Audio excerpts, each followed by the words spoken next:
মুসলমানদের বিরুদ্ধে কাজ করছে তাদেরকে আল্লাহ যেন পর্যদস্ত করেন এবং মুসলমানদেরকে বিজয়ী করেন। আল্লাহর কাছে সেই প্রার্থনা আমরা করি। বলেন আল্লাহু আকবার, আল্লাহু আকবার, লা ইলাহা ইল্লাল্লাহ, আল্লাহু আকবার, আল্লাহু আকবার, ওয়ালিল্লাহিল হামদ।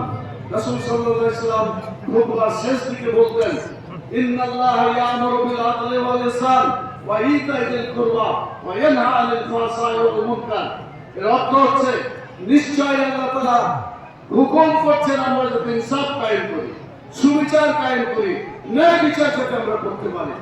2024 সালের 5ই আগস্টে যে বিপ্লব হলো আপনাদের জানা আছে, এই জুলাই বিপ্লবে সেখানে কিন্তু কথা বলা হয়েছিল উই ওয়ান্ট জাস্টিস, আমরা সুবিচার চাই, অন্যায়ের বিরুদ্ধে প্রতিকার চাই, আমরা অবিচার চাই না, আমরা সুবিচার চাই, ইনসাফ চাই। অথচ ইনসাফ কায়েম করতে হলে আল্লাহর বিধান দরকার। আল্লাহর আইন যতদিন পৃথিবীতে চালু হবে সুবিচার পরিপূর্ণভাবে চালু হতে পারবে না।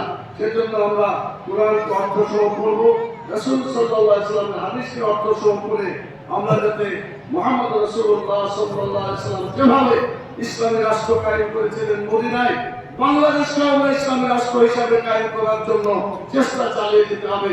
আমরা সবাই চেষ্টা করব ইনশাআল্লাহ। আল্লাহ তাআলা আমাদের তৌফিক দান করুন।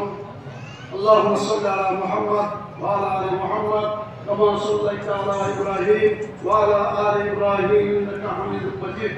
اللهم بارك على محمد وعلى ال محمد كما باركت على ابراهيم وعلى ال ابراهيم انك حميد مجيد.